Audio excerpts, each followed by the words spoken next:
Dalam riwayat Imam Al-Bukhari dan Muslim, Rasulullah sallallahu alaihi wasallam pernah bersabda, "As-sab'u minal mubiqat." Ada 7 hal yang sangat membinasakan, 7 hal yang dosanya sangat besar, 7 hal yang sangat menghancurkan. Yang pertama itu asyirku, syirik. Kemudian yang kedua, wa qatlun nafsi allati harramallahu illa bil haqq, membunuh jiwa yang Allah haramkan kecuali dengan alasan yang benar. Kemudian as-sihru, sihir. Kemudian wa aklu malil yatim, memakan harta anak yatim. Wa aklur riba, dan memakan riba. Wa qadful muhsanat, menuduh perempuan baik-baik berbuat zina kemudian tidak mendatangkan saksi. Kemudian yang terakhir, wa tawalla 'anil zahf, lari dari medan pertempuran. Nah, 7 hal ini dikategorikan kepada dosa-dosa besar. Induknya adalah syirik. Yang pertama, asyirku. Syirik itu mempersekutukan, bahasa kitanya, memperserikatkan. Salah satu di antara makna syirik adalah ketika ada seseorang meyakini ada selain Allah yang bisa mendatangkan manfaat, bisa menolak mudarat, maka sesungguhnya dia telah jatuh kepada syirik. Ada selain Allah menurut dia yang bisa mendatangkan manfaat, menolak mudarat, pada saat itu dia sudah jatuh kepada syirik. Syirik ini nak mesti sujud kepada batu atau sujud kepada pohon-pohonan, tak itu saja. Nah, ketika bapak mungkin melakukan satu amalan yang Allah tidak turunkan alasan, ya, Allah tidak pernah suruh, Nabi juga tidak pernah tunjukkan, lalu amalan itu kita lakukan, lalu kita menganggap, punya keyakinan kalau ini dilakukan kita dapat manfaat, mungkin selamat dari bahaya, atau kita bisa mendapatkan keuntungan materi, padahal alasannya tidak ada. Ya, seperti mendarahi ke Pak ya. Itu kan tidak ada kan? Itu menyembelih untuk mendarahi tanah. Dalam Islam tidak ada syariatnya. Menyembelih itu untuk kurban, untuk akikah, untuk bayedam. Apa Ibu Haji melanggar betul? Ayo mendabiah waktu akikah, agiahlah. Tapi untuk tanah. Nah, dengan melakukan itu Bapak Ibu yakin rumah kita dihoyakna, digampu, ya, aman. Nah, ketika kita sudah meyakini begitu, itu syirik namanya. Termasuk syirik. Nah, begitu juga kalau bagi seorang ustaz, dia halalkan sesuatu yang diharamkan Allah, kita sebagai jemaah ikut-ikutan pula. Itu artinya jemaahnya sudah menyembah ustaznya. Nah, ma kunna na'buduhum ya Rasulullah. Tidak ada kami sujud-sujud sama ustaz-ustaz itu, ulama-ulama pendeta itu. Nah, apa kata Nabi? Bukankah kalian sudah menghalalkan apa yang Allah haramkan? Nah, mereka halalkan itu, kalian ikut menghalalkannya. Kemudian mereka mengharamkan apa yang Allah halalkan, kalian ikut juga mengharamkannya. Nah, itulah menyembah kepada mereka itu makna. Jadi sekian banyak makna syirik itu, salah satunya adalah meyakini ada selain Allah yang bisa memberikan manfaat, menolak mudarat. Kemudian yang kedua, membunuh jiwa tanpa alasan yang benar. Ya.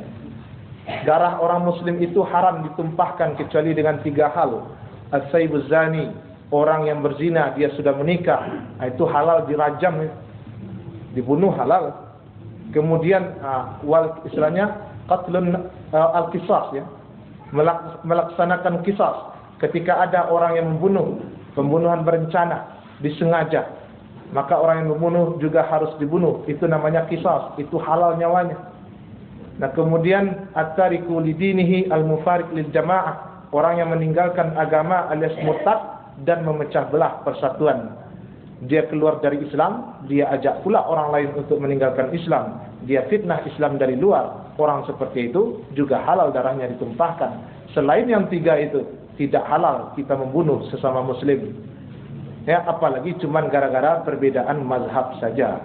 Itu tambah tidak boleh. Terorisme. Ya, itu dia bertanggung jawab nanti. Teroris ini kenapa?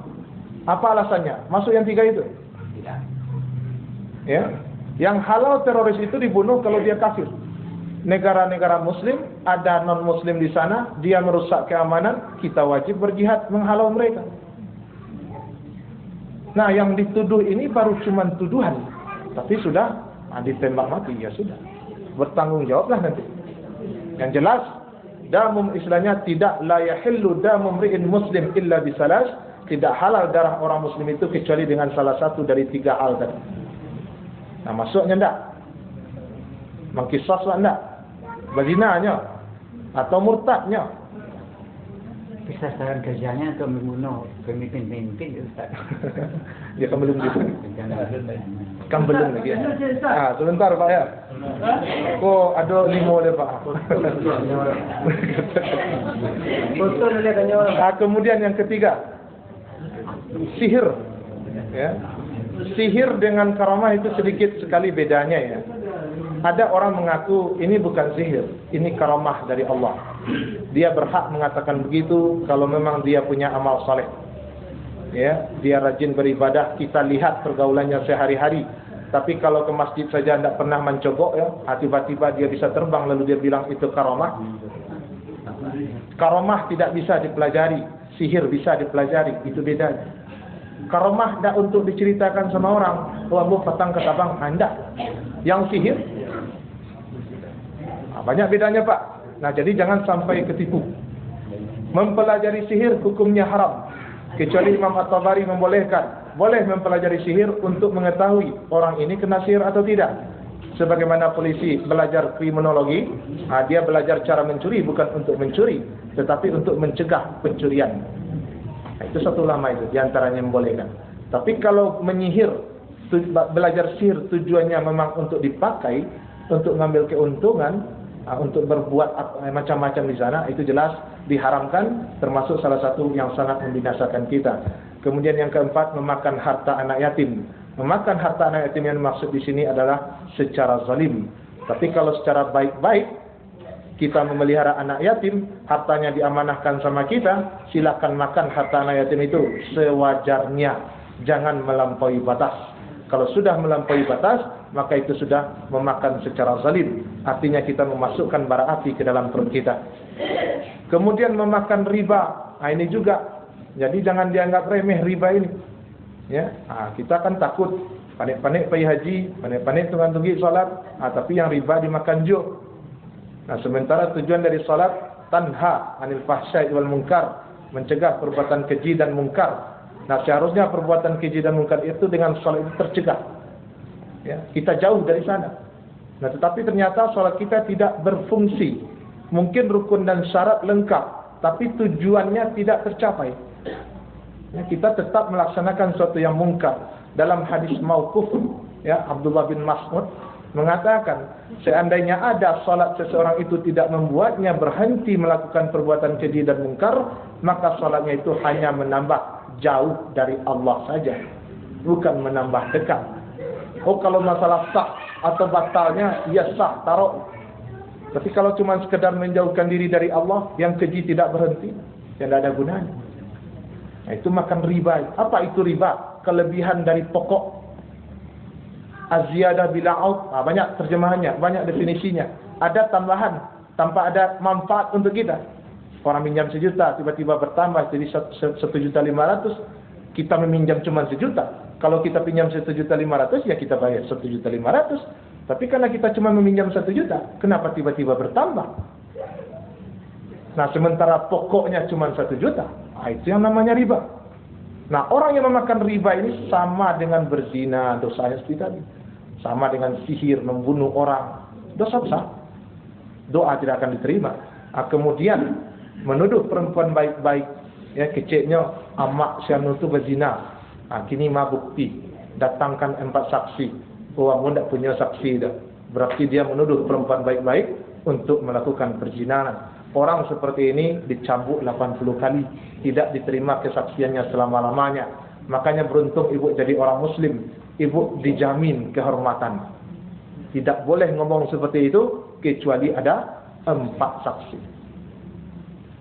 Nah, terakhir, lari dari medan perang. Itu ketika berhadapan dengan musuh, itu dosanya di sisi Allah juga sangat besar. Nah, itulah 7 hal yang sangat menghancurkan, yang sangat membinasakan, dosanya sangat besar. Yang pertama, beristilahnya syirik kepada Allah. mempersekutukan Allah, membunuh jiwa tanpa alasan yang benar, kemudian melakukan sihir, kemudian memakan harta anak yatim secara zalim, memakan riba, menuduh perempuan baik-baik berbuat perzinaan lalu tidak mendatangkan saksi, yang terakhir lari dari medan perang. Mudah-mudahan kita selamat dari 7 hal yang sangat berbahaya ini. Astagfirullah li wa lakum. Wassalamualaikum warahmatullahi wabarakatuh. Waalaikumsalam warahmatullahi wabarakatuh.